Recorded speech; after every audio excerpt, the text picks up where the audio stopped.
Good morning, everybody. I think I'm going to get going, otherwise we're going to get behind.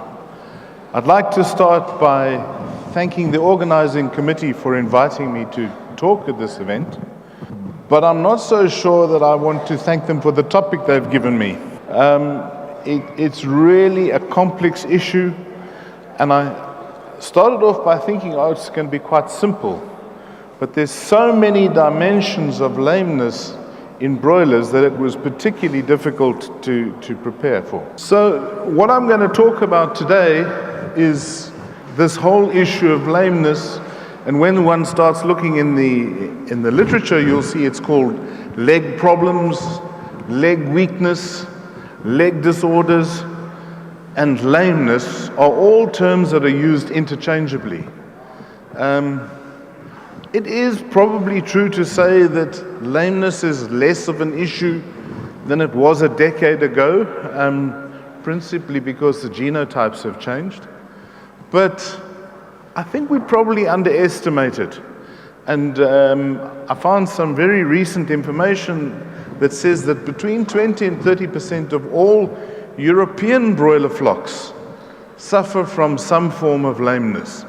And I would imagine that it's pretty much the same across the globe. So it's a serious issue that we need to take seriously. I tried to split lameness up into some kind of rational way of describing it, and I decided that there were three major areas that one needed to consider. The first is there are acute issues, and these are the acute skeletal abnormalities that we bring about basically through poor nutrition. And by that I mean calcium and phosphorus nutrition. Then there are some chronic issues, and these are the issues that we used to see a lot of, we don't see as many of now, but those were tendon issues, ligaments, articulation, the growth plates, and then nervous issues. So these are much more, or much less acute, but they and much better under control than they perhaps were. And then I apologize to the veterinary profession for calling these last group insidious. And these are bone and joint infections that are largely caused by some kind of pathogen. And why I call them insidious is they kind of creep up on you, and you don't realize you have a problem until it's too late. Why is lameness important?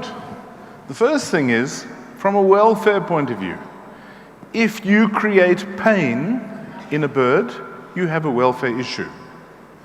The trouble is, the minute you have pain, it restricts normal and natural movement. And from our point of view as poultry producers, that actually prevents our birds from eating and drinking normally. And that has negative aspects to it.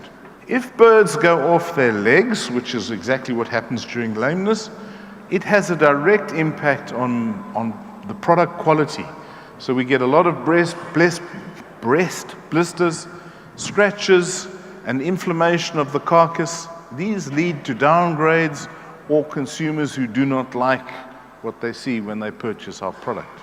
And all of these aspects reduce profitability. And we've just heard the Honourable MP saying he wants to double the profit in the poultry industry. As an outsider, I think that's maybe a little generous, but we certainly don't want to lose money. So the thing about skeletal abnormalities is they are generally indicated by a poor gait. So birds do not walk in the manner which you would expect them to do. And the trouble with poor gait is it's associated with high levels of morbidity. Those are birds that just do not perform. And in worst case scenario, mortality. Gait has become a major measure for welfare across the globe. So if you have welfare audit on your farm, the first thing they come and look for is a gait score. Okay, so our problem in the modern bird is that lameness is exacerbated by a number of things. And the first, of course, is that because our birds grow faster, we have these rapid and fast early growth rates. and that has an impact on leg health. Final body weight has an issue, or is an issue, in that the heavier the bird is, so locomotion tends to decrease. And this differs from market to market. I was in Korea last week and they slaughter birds at 1.6 kilos. Japan the week before, and they slaughter birds at 3 kilos. So it's a very different situation in different countries. Obviously, if your nutrition is inappropriate, so you've got it wrong, you're going to exacerbate leg problems. An issue we tend to forget about is gut health.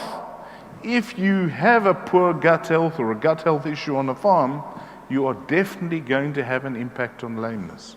As I mentioned before, we cannot rule out infectious diseases, and I'm going to deal with that in a little detail in a moment.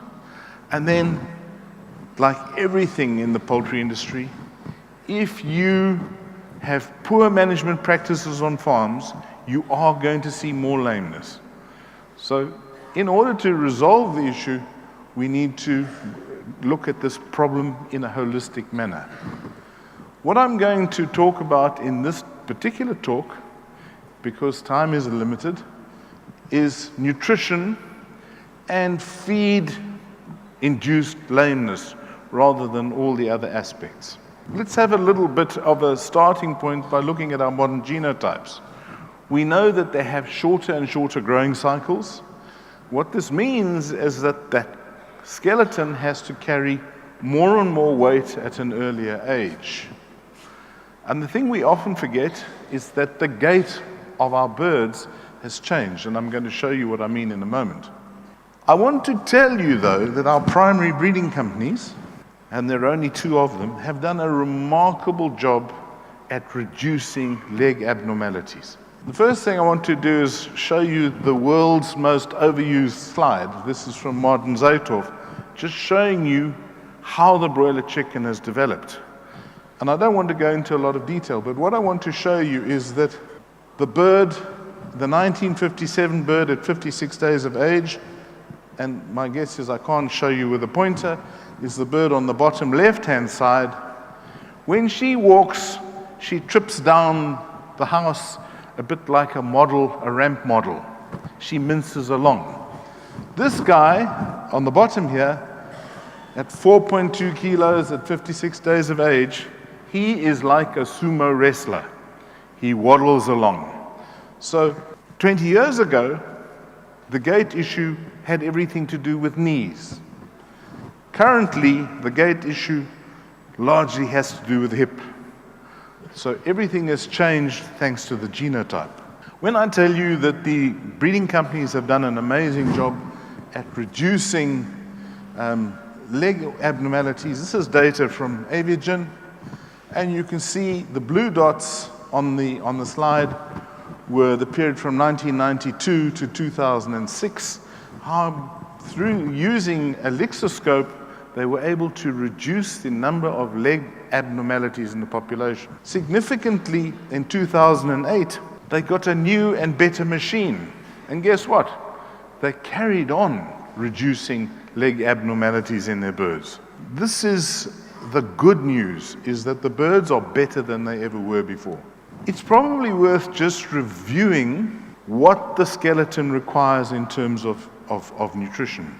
And I don't need to remind you in any great detail, if you have a poor skeleton, everything else is wrong. So it is an important component of the overall health of the bird.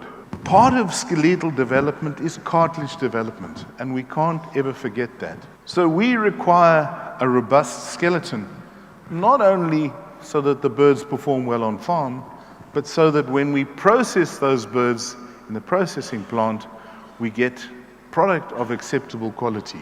And as I've said to you, as the growth rate increases, skeletal development seems to have become more important. And having said all of this, it's quite remarkable how little we actually know about the exact nutrient requirements of a fast-growing broiler chicken, in terms of calcium and phosphorus in particular. And I'm going to address that in a moment. Just to remind you that 99% of the calcium and 80% of the phosphorus in the in the bird resides in the skeleton.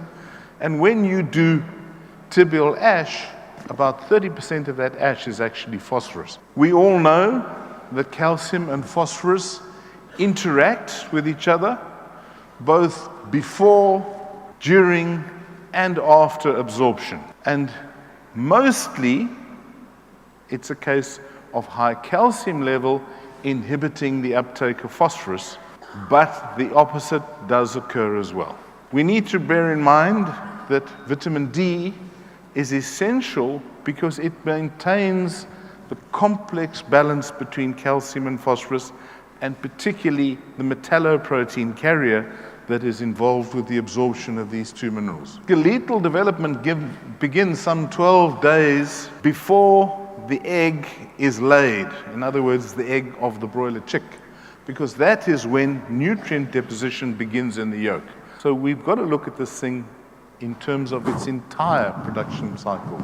Bone calcification within the egg occurs rapidly, but it plateaus at about 19 days of age, so just after candling. And the reason for this is there's plenty of calcium. Remember that the bird is able, or the embryo is able, to draw calcium from the shell and use it for skeletal development. What actually happens is that the other minerals begin to become limiting, particularly phosphorus and zinc. There's a problem here, though. It's quite easy for us to deprive an embryo of minerals. So if we want to induce a zinc deficiency in the embryo, all we do is feed the hen a diet that is deficient in zinc. However, the opposite is not true. If you want to boost the mineral levels in the egg, it doesn't seem to be possible. What is enough is enough. Don't think you're going to get enough plus 15% by adding 15% more zinc in your breeding hen diet, because it doesn't seem to work that way. So we're very poor at increasing the vitamin and mineral levels in the egg. We've not successful at that at all. Fast-growing embryos, and many of our modern genotypes are exactly this, often exceed the mineral deposition capacity of the system. And in young hens, we tend to find eggs that are produced with low levels of minerals and vitamins, for that matter. So the net result of this is we get a porous bone structure at hatch. At hatch, when that bird arrives on the farm, it's got a slightly friable bone. It's not exactly what we want as broiler farmers. So these bones are relatively poorly mineralized. Why the age thing exists, we do not know at this point. We just know that it happens. Once the bird is hatched, rapid bone formation begins at about 2 days of age and extends through to 18 days of age. But the bulk of bone mineralization occurs in that period, 2 to 11 days of age. So it's the starter period that is absolutely critical. If you want to ensure good skeletal development, you have to look after it during the first week of life. This is some very interesting work that was presented at the Australian Poultry Science meeting last year by Torres. And what they did is they fed 5 different levels of calcium, starting at 3 grams per kilo and going up to 10 grams per kilo. And they then measured the degree of calcification in the bone on each day. And you'll see, and I can't use the point, I'm afraid, but in the first day or two, it didn't matter how much calcium was in the diet.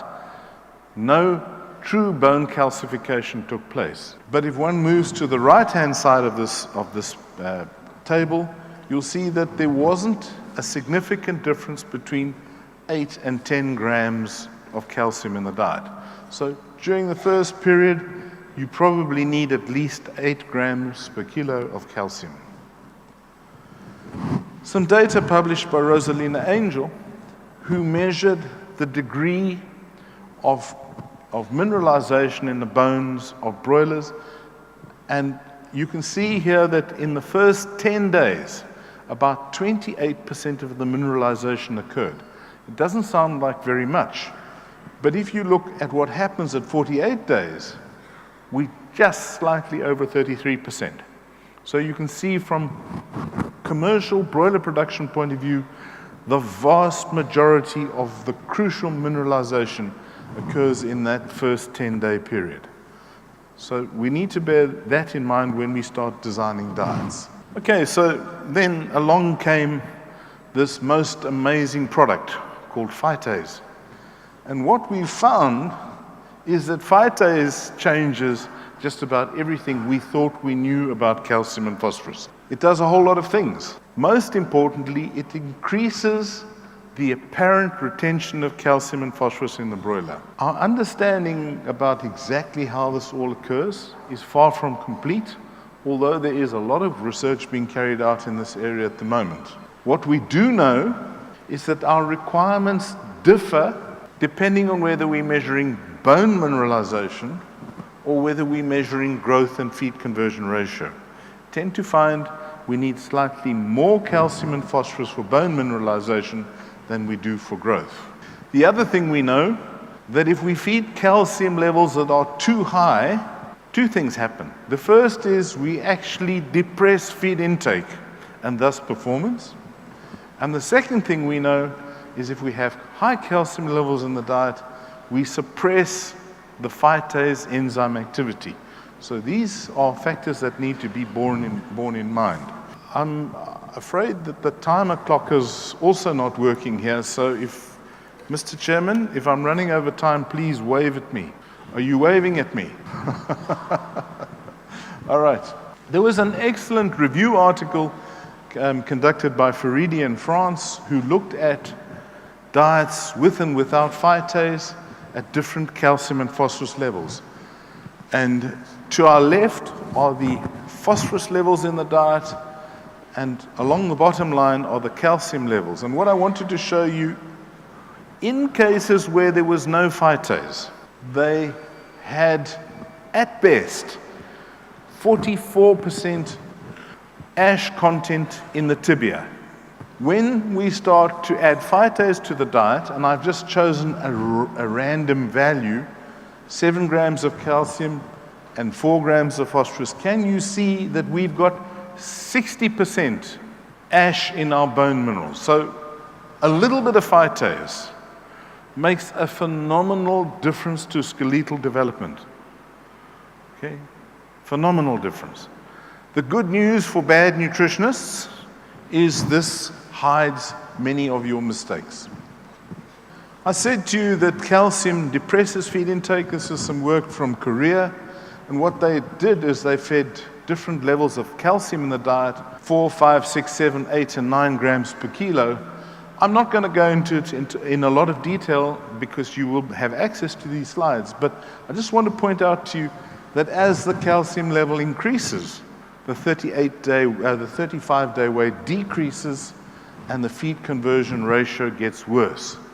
Interestingly enough, there was not a huge difference to the tibia ash percentage or the breaking strength. But I just want to show you this, a really clear example of how high calcium level depresses performance.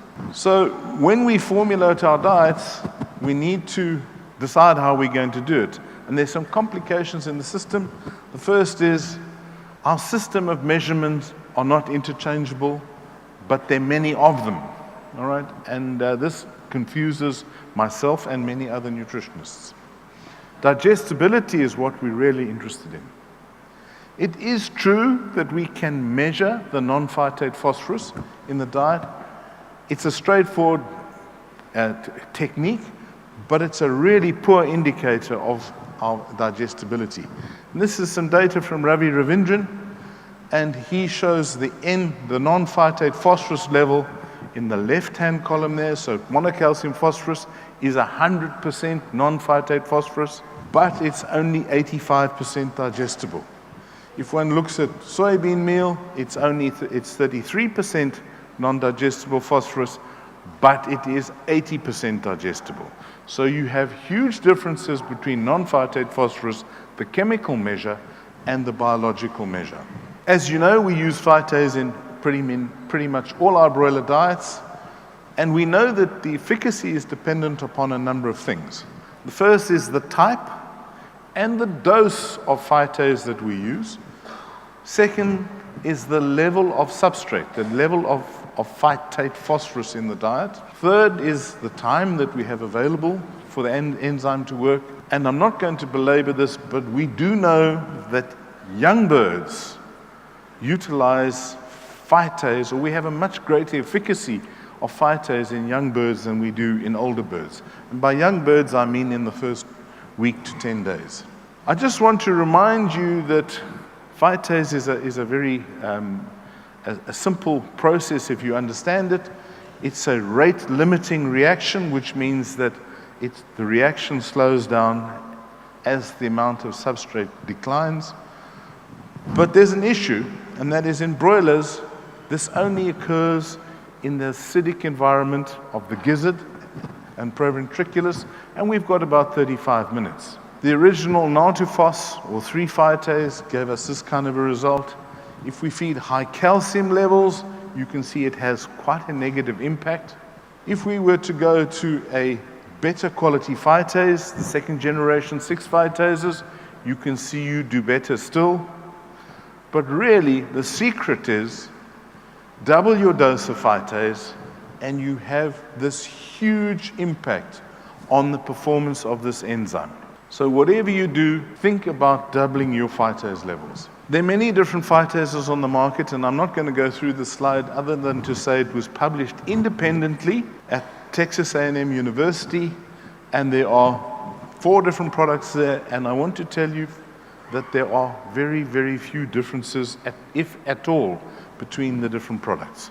So we have an excellent array of very good products on the market. The other thing that is worth just pointing out is that if you measure the inositol phosphate in your diets, which is what I did here, I was able to show that there was 15% more inositol phosphate in my starter than there was in my finisher diet. Now, if you use a single number when you formulate your diets using phytase, you're probably making a mistake. So clearly, the use of a single matrix value is flawed if you want to optimize your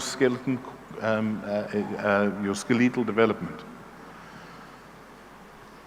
So what I want to suggest is that you think about this thing slightly differently, and you calculate a yield of phosphorus depending upon the level of destruction achieved by the enzyme that you're using. And 70% is probably a good number if you're using a double dose, and you combine that with an amount of substrate you have in your diet. Calculate your own value. Do not necessarily follow the supplier's recommendation. Just moving on, this is what the current practice for calcium and phosphorus is. I don't want to go into a lot of detail here, but you will note that 2018 values versus the Avigen value from this year are pretty much identical. 9, 8.7, 7.6. I'm intrigued to know how the primary breeders think we can measure 7.9 grams of calcium, but that's for another day. Rosalina Angel reported on the values given by AgriStats on practical US diets, and you can see they're pretty much the same. So we've got high calcium and phosphorus levels. If one starts looking into the literature, and this is the data published by the INRA team, you can see that the starter value, they've got the bird age from 0 to 10 days, the calcium is about 9, and the available phosphorus is about 4.3. It's pretty much exactly the same as the breeder company recommendations. However, thereafter, you'll see that the calcium and phosphorus are reduced dramatically. Maryland University have published their own set of data this year, and if we look at the starter, you'll see that they've actually got slightly higher calcium and phosphorus values than the primary breeding companies recommend.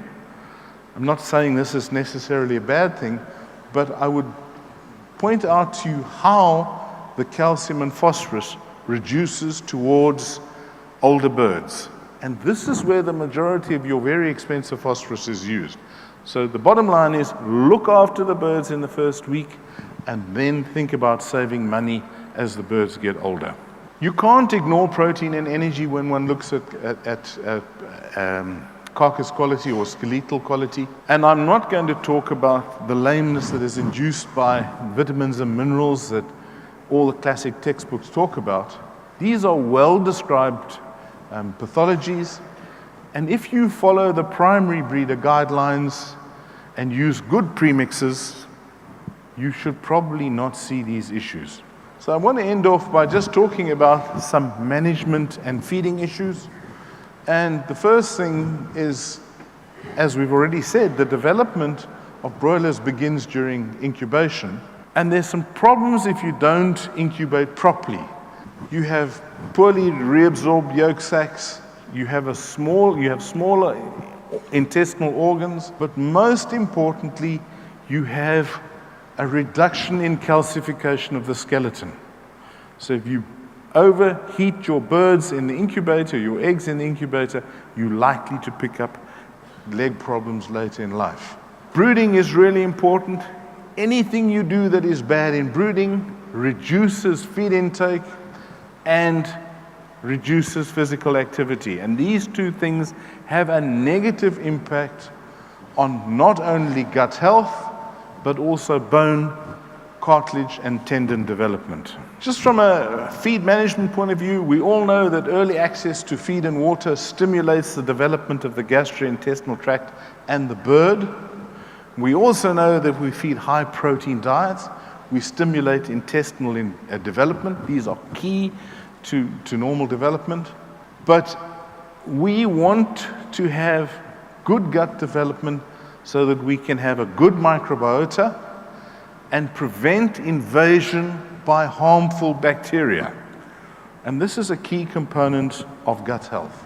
The reason why I'm talking about this is that one of the major causes of lameness, and this is one of the insidious causes, is bacterial chondronecrosis and osteomyelitis, basically known as BCO. This affects about 1.5% of all broiler flocks over 30 days of age. If you have a really bad epidemic, it can go as high as 30% of that flock.